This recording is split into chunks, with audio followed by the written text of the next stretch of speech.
নেবার জন্য এসেছেন। হ্যাঁ, এখানের কি আকর্ষণ, এখানে কি আকর্ষণ যে চরণধুলি পাবার জন্য, চরণধুলি নেবার জন্য আপনারা দূর দূরান্ত থেকে ভক্তগণ ছুটে এসেছেন। এই চরণধুলির কি মূল্য, তাই তো কত সাধুগুরু বৈষ্ণব এই যে আপনারা আশেপাশের গ্রাম থেকে এসেছেন। হ্যাঁ, গাজীপুর থেকে আমার কাকাবাবু এসেছে, অখিল সরকার। হ্যাঁ, তিনি ওখানে কালী মন্দিরের সভাপতি। আমার এই টাঙ্গাইলে ভূষণ্ডী রথখোলার মহানাম কীর্তনের সভাপতি, নামযজ্ঞের ওখানে সভাপতি আমার স্বপন কাকু। হ্যাঁ, তিনি এসেছেন। আমরা কয়েকবার ওখানে কীর্তন করেছি। বিভিন্ন জায়গায় তিনি ভক্ত সঙ্গ করতে যান। আমরা দেখি যে আমরা কয়েকদিন আগে বিলসা এসেছিলাম, সেখানেও তারা অনেক ভক্তরা গিয়েছিল। আমার স্বপন কাকু অত্যন্ত ভালোবাসেন তিনি আমাকে। ভূষণ্ডী তারা অনেক ভক্তরা আছেন, ওখানেও অনেক কীর্তন আদি হয়, অনেক অনুষ্ঠান হয় আমাদের ধর্মীয়। আপনারা তাদের জন্য প্রাণ ভরে ভক্তদের জন্য আশীর্বাদ করবেন। তারা এ জন্মে নয়, জন্মে জন্মে আবার যেন এসে এমন কৃষ্ণ ভক্তের সঙ্গে আমাদের সমন্বয় হয়, এমন কৃষ্ণ ভক্তের চরণধুলি নিয়ে আমরা রাধা গোবিন্দের যুগল সেবায় যেন লাগতে পারি।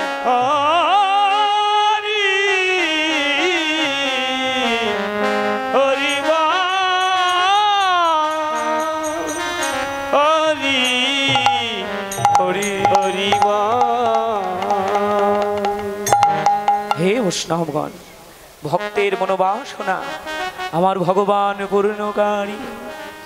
সে যে ভক্তের বাসনা পুরাইতে এসেছে, তাই বলেছেন আমার হতে আমার নাম বড়, আমার নাম হতে আমার ভক্ত বড়, আর আমার ভক্ত হতে ভক্তের চরণ ধুলিও বড়। হে বৈষ্ণব জন, আমি আবার যদি এই ভাবে আসি, আমি যেখানে যেভাবে থাকি, আমার যে কুলেই জন্ম হোক না কেন, ভক্তের চরণ যেন ধরতে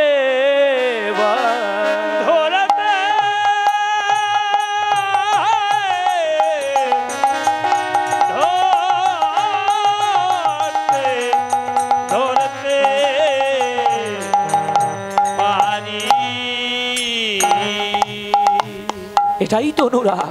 কতক্ষণে যাব, ভক্তের মাঝে যাব, লীলা শুনে আমার ত্রিতাপ জ্বালা ভবজ্বালা দূরীভূত করব। এই ভবজ্বালা দূরীভূত করবার একমাত্র উপায় তো এই জায়গা, সাধু সঙ্গ, ভক্ত সঙ্গ। তা আজকে সেই স্থানেই আপনারা এসেছেন, কল্যাণ হোক সবার। তা আজকে আমার গৌর হরি সে নামের খেলায় তিনি বিভোর হয়েছেন। গৌরের মা শচী দেবী নিমাই নিমাই বলে ডাকছেন। নিমাই নিমাই বলে মা ডাকতে লাগলেন, ঘরে আয়। বাৎসল্যময়ী মায়ের ডাক, নিমাই কি আর দূরে থাকতে পারে? মা নিমাই নিমাই বলে বিভোর হয়ে ডাকতে লাগলেন, আমার প্রাণের নিমাই।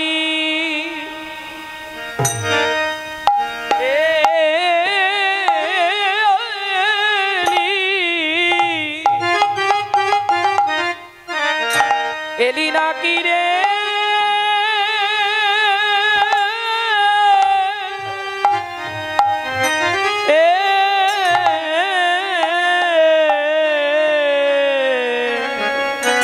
আমার প্রাণের নিমাই,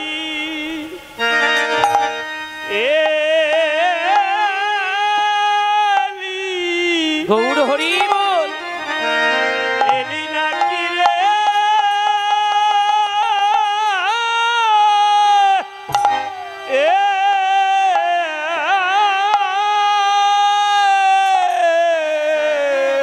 আমার প্রাণের নিমাই,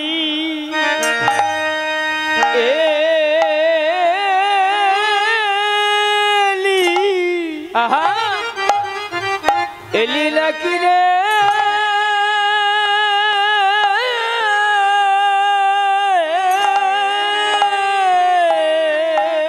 আমার হরি বলা শোক পাখিটি বলে হরি প্রাণের নিমাই।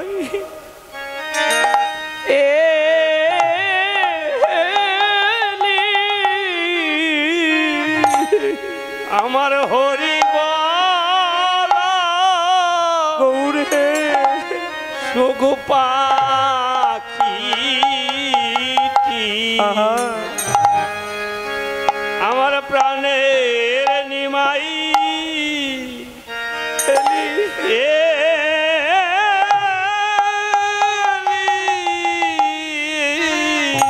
আমার কৃষ্ণ বলা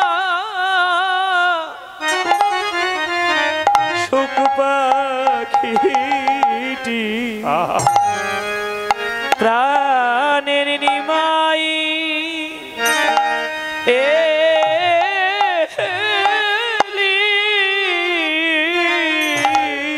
আমার কৃষ্ণ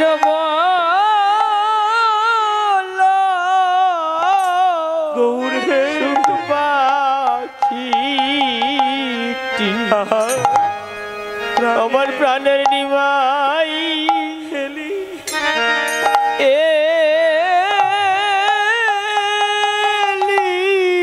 নিমাই রে, তুই যদি ঘরে ফিরে না আসিস বা তাহলে বল আমায় অমন করে মামা বলে আরে কে ডাকিবে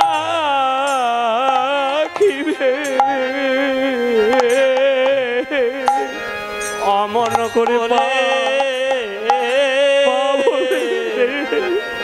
অমন করে মামা বলে কে আমায় কে ডাকিবে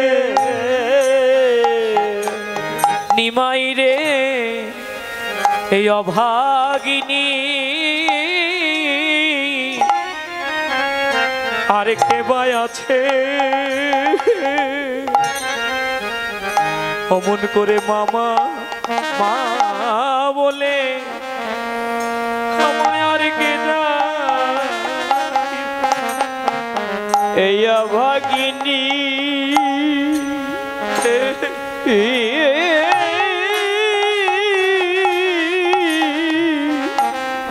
ওরে কে ভাই আছে অমন করে বাবা বলে আমায় কে ডাকিবে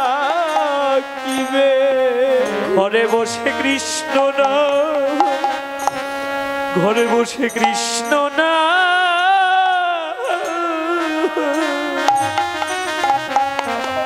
আমায় আর কে শোনাবে বাবা বলে আর কে ডাকিবে ওরে মধুর কৃষ্ণ নাম কৃষ্ণ না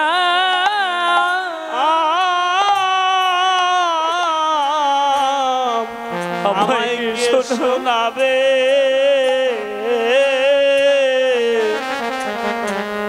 অমন করে মামা বলে আমায় কে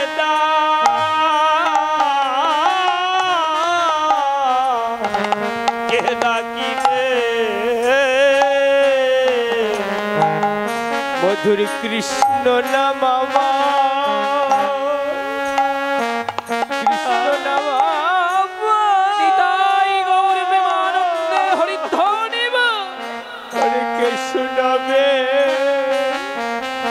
অমন করে বাবা বলে আমায় কে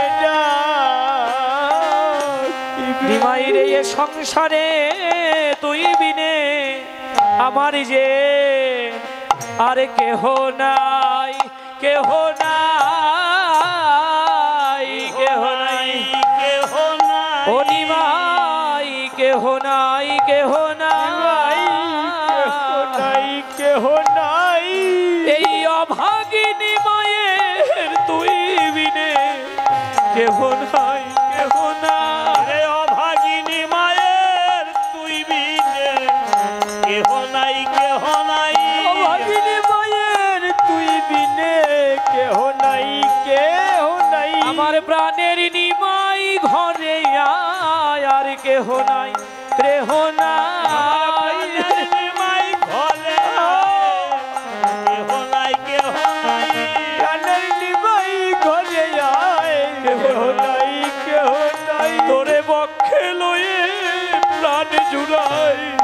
নাই কেহ নাই তোরে পক্ষে লয়ে প্রাণে জুড়াই কেহ নাই কেহ নাই আমার বক্ষে লয়ে প্রাণ জুড়াই নিমাই কেহ নাই আর কেহ নাই আমার পক্ষে লয়ে প্রাণ জুড়াই কেহ নাই কেহ নাই এই অভাগিনীর সংসারে কেহ নাই কেহ নাই অভাগিনী সংসারে কেহ নাই কেহ নাই অভাগিনীর সংসারে আর কেহ নাই কেহ নাই অভাগিনীর সংসারে কেহ নাই কেহ নাই আমার প্রাণের নিমাই ঘরে আয় প্রেমানন্দে হরি বল ঘরে আয় প্রেমানন্দে হরি বলে ঘরে প্রেমানন্দে হরি বলে ঘরে প্রেমানন্দে হরি বলে ঘরে আয় আমার কেহ নাই কেহ নাই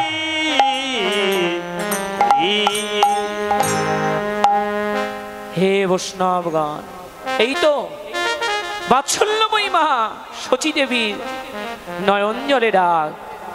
নিমাই অমনি হরি নামের খেলা ছেড়ে মায়ের কণ্ঠধ্বনি শ্রবণ করে এবার গৃহাভিমুখে রওনা হলেন। কি বললেন বৈষ্ণব কবি গীত করতাম, আরে ও ও ও দিবায়ব শান হেরি ওর গৃহেতে লীলা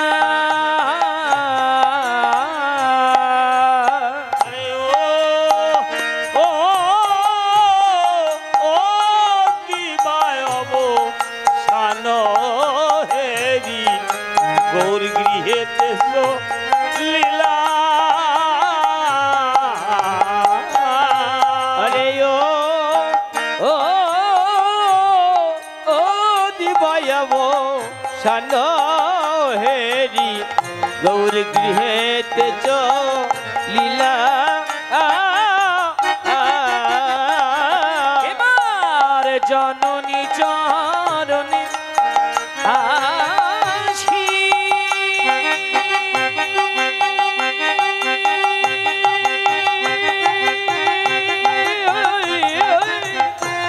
প্রণাম করিলা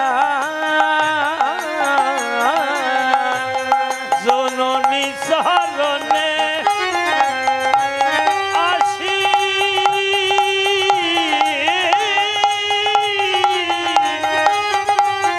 আদি প্রণাম করিলা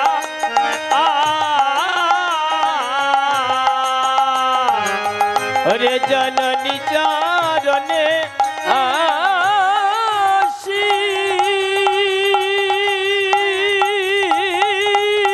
প্রণাম করিলা বলে এলাম মা এলাম মা এলাম মা এলাম মা আমি হরি নামে খেলা খেলে এলাম মা এলাম মা হরি নামের খেলা খেলে এলাম মা এলাম হরি নামের খেলা খেলে এলাম মা এলাম মা সুরধ্বনির তীর হতে এলাম মা এলাম মা সুরধ্বনির তীর হতে এলাম মা এলাম মা সুরধ্বনির তীর হতে এলাম মা এলাম মা অন্তরঙ্গ ভক্ত শনি এলাম মা এলাম মা অন্তরঙ্গ ভক্ত শনে এলাম মা এলাম মা অন্তরঙ্গ ভক্ত শনে এলাম মা এলাম ওরে সুরধ্বনির তীর হতে বল হরি বল হরি বল হরি বল হরি বল হরি বলে সুরধ্বনির তীর হতে হরি বল হরি বলে সুরধ্বনির তীর হতে হরি বলে এলাম মা প্রণাম করিলা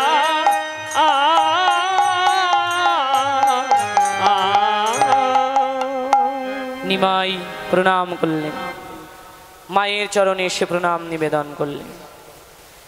বাৎসল্যময়ী মাকে প্রণাম করো। মা বাবা আশীর্বাদ না হলে সন্তান কোনোদিন বড় হতে পারে না। পিতামাতাকে শ্রদ্ধা ভক্তি করতে হয়। যে আপনারা এসেছেন আমার মায়েরা, ঘরে যাদের গুরুজন শ্বশুর শাশুড়ি আছে তাদেরকেও প্রণাম করে আসতে হয়। পিতামাতার সঙ্গে শ্বশুর শাশুড়িরও ভক্তি করতে হয়। বাবা মাকে ভালোবাসতে হবে। মায়ের চরণে অনেক ছেলে মেয়ে আমরা আছি এ জগতে প্রণাম করতে লজ্জা করে, কিন্তু না ভাই, মায়ের চরণে প্রণাম করতে লজ্জা করলে আমার ভক্তি জগতে সারা জীবন লজ্জাই থেকে যাবে, কৃষ্ণ প্রেম ভক্তি আর হবে না। তাই সবার আগে যত দেবদেবীর পূজা আমরা প্রণাম করি না কেন, ভগবানকে ডাকি না কেন, আগে বাবা মার চরণ সেবা করতে প্রয়োজন। বাবা মায়ের চরণ ভজন করো, বাবা মায়ের চরণে প্রণাম আগে করে নাও। জীবনের শ্রেষ্ঠ গুরু, পরম গুরু হচ্ছে পিতামাতা। তাই বললেন, গুরু রেখে গোবিন্দ ভজে সে নরকে মজে। মা বাবাই জগতে পরম গুরু, প্রধান গুরু। তাদের ছাড়া কোনো ভক্তি ভজন হবে না, ভগবানও কৃপা করবে না। আধ্যাত্মিকেরা বলে গেলেন, যতই যাও না মন্দির মসজিদ, যতই করো না কেন গঙ্গা স্নান। কি বললেন? যতই যাও না মন্দির মসজিদ, যতই করো না কেন গঙ্গায় স্নান, বাবা মাকে না বাসলে ভালো হয় না খুশি ভগবান। তাই দেখেন, পিতামাতা যে পরম গুরু। যত জায়গায়, যত তীর্থে আমরা যাই, যত ভজন পূজনের জায়গায় আমরা যাই, যত ভক্তির জায়গায় যাই, বাবা মাকে না সেবা করলে ভগবান সন্তুষ্ট হন না। আমার পরম করুণাময় সৃষ্টিকর্তা তিনি আমাকে কৃপা করবেন না। এজন্যে সৃষ্টিকর্তাকে পেতে হলে, আমার করুণাময়কে পেতে হলে আগে পরম গুরু পিতামাতার চরণে ভক্তি রাখতে হবে। তাই তো মহাপ্রভু আগে মাকে এসে প্রণাম করে আমার জগৎবাসী সবাইকে বললেন, ও ভাই, তোমরাও প্রতি ঘরে মা বাবার সেবা করো, মা বাবাকে ভক্তি করো, দেখবে জীবনে উন্নতি লাভ করতে পারবে। উন্নতির চরম শিখরে পৌঁছাতে হলে আগে পিতামাতার সেবা করে যেতে হয়। যে জগতে দেখবেন যারা উন্নতির চরম শিখরে পৌঁছে গেছে, অনেক উঁচু জায়গায় চলে গিয়েছেন, তাদের মূল মা বাবা। সেই মা বাবার চরণে শ্রদ্ধা ভক্তি রেখেই, মা বাবাকে ভালোবেসেই তারা উন্নতির চরম শিখরে পৌঁছেছে। তাই নিমাই মহাপ্রভু, আমার যুগধর্ম প্রবর্তক, কলিযুগের নায়ক গৌর সুন্দর, তিনি আগে ঘরে এসে মাকে প্রণাম করলেন আর জগৎবাসী সবাইকে বললেন, ভাই, প্রতি ঘরে এমন করে তোমরা মাতৃভক্তি রেখো, দেখবে তোমাদের ভজনের শক্তি দিন দিন বেড়েই চলেছে। তাই জননী চরণে আসি প্রণাম করিলাম। মায়ের চরণে প্রণাম করলেন শচীর নিমাই। মা নিমাইকে বক্ষে জড়িয়ে ধরলেন। বক্ষে জড়িয়ে ধরেও মা কাঁদছে। দেখেন, সন্তান দূরে থাকলেও মা কাঁদে, আবার নিকটে আসলেও মা কাঁদে। কেন কাঁদে? এটা বাৎসল্যময়ী মাই জানেন। বাৎসল্য প্রেমের কথা আর বেশি বর্ণনায় বলা যায় না। মাই ভালো জানেন যে মা কেন কাঁদেন। ভালো কোনো জিনিস আহার করতে গেলেও মায়ের নামে না, মা গ্রহণ করতে পারেন না সন্তানকে তিনি না খাইয়ে। তাই এই হচ্ছে মায়ের বাৎসল্য প্রেমের ভালোবাসা। নিমাই ঘরে এসে প্রণাম করছেন, মা বক্ষে জড়িয়ে ধরে কাঁদছেন। মা, মায়ের নয়নের জল নিমাই মুছিয়ে দিচ্ছেন আর বলছেন, মা, তুমি কেঁদো না, আমি তো তোমার বক্ষেই আছি, অমন করে কাঁদছো কেন গো মা? এবার সতী দেবী বারবার নিমাইয়ের অঙ্গ প্রত্যাখ্যান করছেন, মানে দেখছেন যে দেখি আমার নিমাইয়ের অঙ্গে কোনো আঘাত কোথাও লেগেছে কিনা। মা ভালো করে তাকিয়ে দেখে নিমাইয়ের অঙ্গে কোনো আঘাত লাগে নাই। তবে কি হয়েছে? নিমাইয়ের সোনার অঙ্গে একেবারে ধুলায় ধূসর হয়ে গিয়েছে। অমনি নিমাইয়ের খেলার সাথী শুক্লাম্বরকে মা ডেকে বললেন, শুক্লাম্বর, এদিকে আয় বাবা, আমার নিকটে আয়, দেখ দেখ আমার নিমাইয়ের সোনার অঙ্গে এমন করে কে ধুলো দিয়েছে রে। শুক্লাম্বর বললেন, মা, তোমার নিমাইকে কেউ ধুলা দেয় নাই। ওই হরিনাম সংকীর্তনে গিয়ে মা, তুমি তো জানো না, হরিনাম সংকীর্তনে যারা যায় তারাই জানে। মাগো, তোমার নিমাই আপনি ধুলা মেখেছে মা, আপনি ধুলা মেখেছে নিমাই আপনি ধুলা মেখেছে মা, মধুর হরিনাম কীর্তনে গিয়ে আপনি ধুলা মেখেছে মা। ওরে হরিনাম কীর্তনে গিয়ে আপনি ধুলা মেখেছে মা। হরিনাম সংকীর্তনে গিয়ে আপনি ধুলা মেখেছে মা, ধুলায় গড়াগড়ি দিয়েছে মা, ধুলায় গড়াগড়ি দিয়েছে, ধুলায় গড়াগড়ি দিয়েছে মা। সুরধ্বনির তীরে গিয়ে গড়াগড়ি দিয়েছে মা। ওরে সুরধ্বনির নিতাই গৌর প্রেমানন্দে হরি বল। সুরধ্বনির তীরে গিয়ে ধুলাই গড়াগড়ি দিয়েছে মা বদনে হরে কৃষ্ণ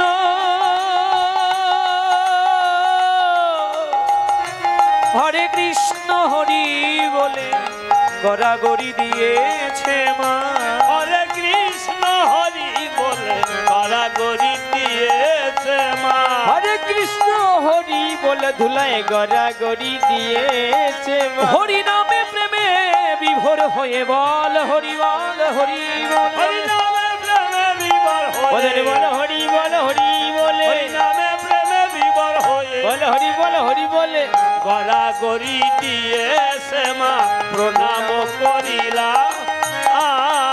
আরে জননী চরণে আসি প্রণাম করিলা হরে জননী চরণে আসি প্রণাম করিলা আজ ধুলায় ধূসর অঙ্গ গদ গদ ভাস আর সোনায় ধূসর গদ গদ আরে ধুলায় ধূসর অঙ্গ গদ গদ ভাস ওরে ধুলাই ধূসর অঙ্গ গদ গদ ভাস এ রাধা মোহন পদ করো তুহিয়া এরা মোহন পদ কর তহিয়া আরে এ রাধা মোহন পদ করো তুহিয়া ওরে এরা ধামন পদ করে তহিয়া বলি আমার ভাগ্যে কবে বা হবে আমার ভাগ্যে কবে বিদায় গৌর প্রেমানন্দে আমার ভাগ্যে কবে বা হবে আমার ভাগ্যে কবে হবে আমার ভাগ্যে কবে বা হবে ওরে ধুলা মাখান গৌর চরণ আমার ভাগ্যে কবে হবে ওরে ধুলা মাখা গৌর শরণ আমার ভাগ্যে কবে হবে আমার শ্রী গৌরাঙ্গের যুগল চরণ আমার ভাগ্যে কবে হবে ওরে শ্রী গৌরাঙ্গের যুগল চরণ বলি আমার ভাগ্যে কবে হবে শ্রী গৌরাঙ্গের বিদায় গৌর আমার ভাগ্যে কবে বা হবে শ্রী গৌরাঙ্গের যুগল শরণ আমার ভাগ্যে কবে হবে এ রাধা মোহন পদ করো তহিয়া রাধা মোহন পদ কর তহিয়া এই তো বৈষ্ণব কবির নিবেদন ধুলা মাখা গৌরাঙ্গা চরণ আমার ভাগ্যে কবে হবে রাধা মোহন দাস আসে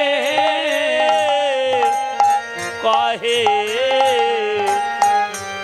আমার ভাগ্য